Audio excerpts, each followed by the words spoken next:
어제 성경 말씀 본문인 누가복음 12장 58절에서 59절의 말씀을 통하여 예수님은 오늘 우리가 재판장 되시는 하나님 앞에 우리의 죄와 삶의 방향을 돌이킬 기회가 우리에게 영원하지 않으며, 그러기에 마지막 날이 이르기 이전에 우리는 하루속히 하나님 앞에 돌이켜 회개해야 함을 함께 살펴보았습니다. 오늘 예수님은 마지막 때가 가까우니 오늘 회개하고 돌이킬 것을 말씀하시는 가운데, 오늘 본문은 그때의 두어 사람이 예수님을 찾아왔다라고 이야기하죠.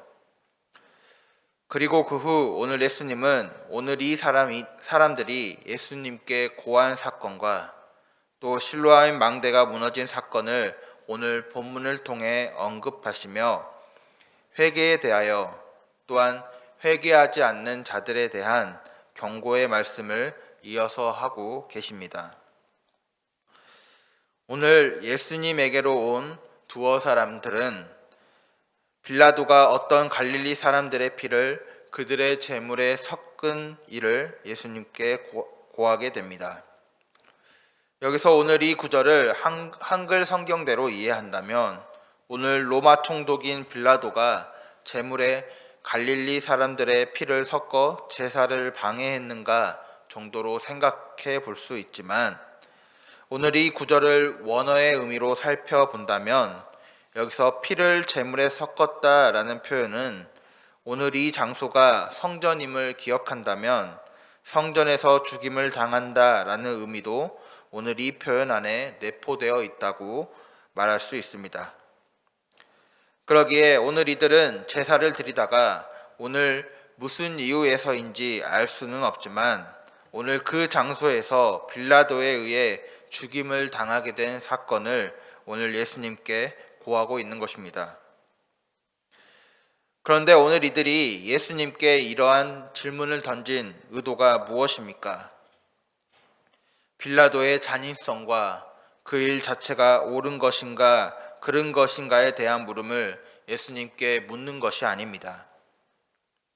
그들은 그러한 죽임을 당한 갈릴리 사람들의 상태에 대해서 오늘 예수님께 여쭙고자 질문을 던진 것이죠.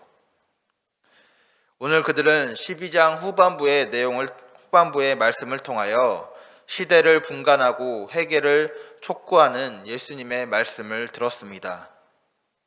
오늘 이들은 이 말씀을 듣고 아마 본인의 시대 속에 나타난 사건인 오늘 성전에서 죽임을 당한 갈릴리 사람들에 대한 내용을 오늘 예수님의 말씀에 적용하여 제사를 드리다가, 지금으로 말하면 예배를 드리다가 자신들의 제물과 함께 처참하게 죽은 저 갈릴리 사람들이야말로 오늘 그들의 죄로 말미암아, 그들의 온전치 못함으로 말미암아 이렇게 처참하게 죽게 된 하나님의 심판을 받은 자들이 아닙니까?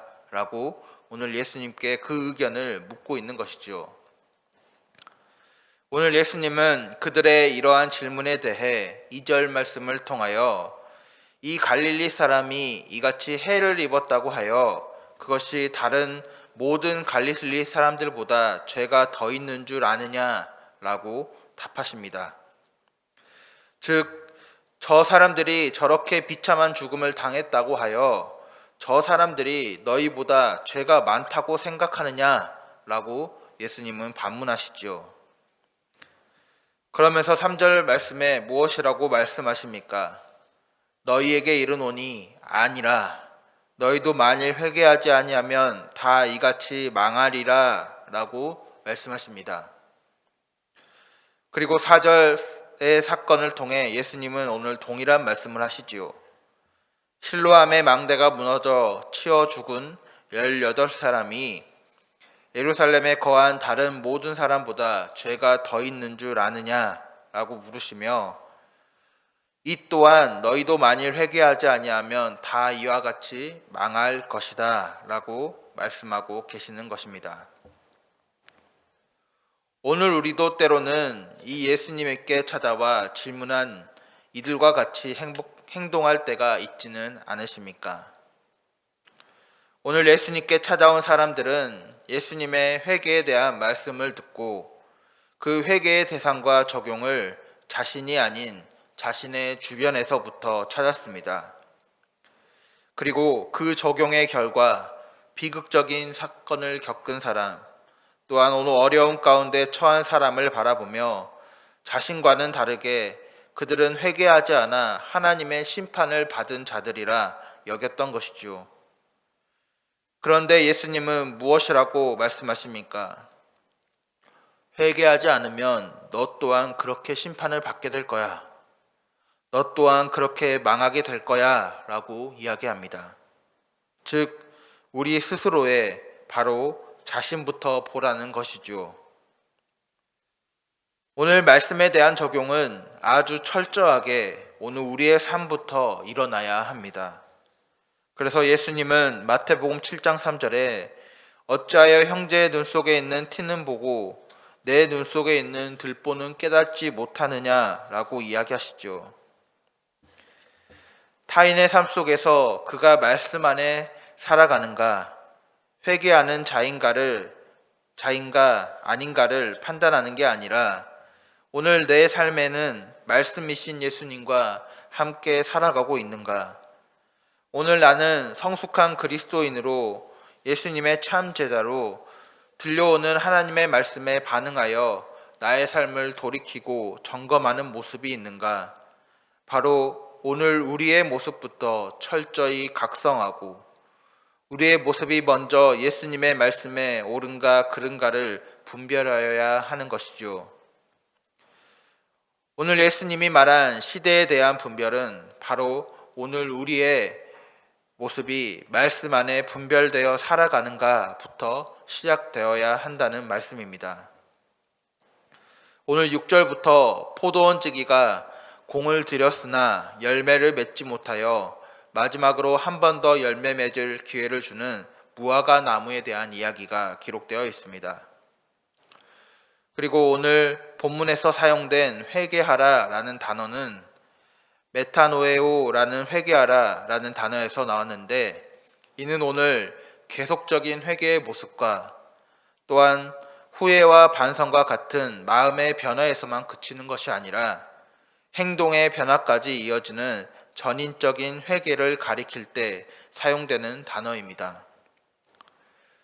즉 오늘 이 포도원 지기가 기회를 주는 무화과 나무에 대한 이야기를 우리가 여기에 적용해 본다면, 오늘 하나님은 우리를 향하여 회개의 기회를 주시고 오늘 시대를 바라보며 다시금 하나님께로 돌이키기를 바라시지만, 오늘 우리가 이러한 회개의 기회에도 주님을 향한 회개의 열매를 맺지 못하고 결국 오늘 열매가 없는 무화과 나무처럼 살아가게 된다면, 지금 당장은 물을 먹고 걸음에서 영양분을 받으며 자라겠지만 우리 역시 이 열매 없는 무화과 나무처럼 추수 때에 찍어 버려지게 되는 그러한 처지에 놓이게 될 것을 오늘 예수님은 비유를 통하여 말씀하고 계시는 것입니다. 바라기는 오늘 말씀 속에서 우리 자신을 바라보시기를 소망합니다. 그리고 오늘 이와 같이 망하리라 라는 경고가 우리의 가슴을 치기를 소망합니다. 오늘 이 말씀을 듣고 오늘 스스로가 말씀 가운데 분별하여 살아가는 이는 오늘 그 누구나 다른 이가 아닌 바로 나 자신 스스로의 삶 속에서 회개의 열매들을 맺어가게 될 것입니다.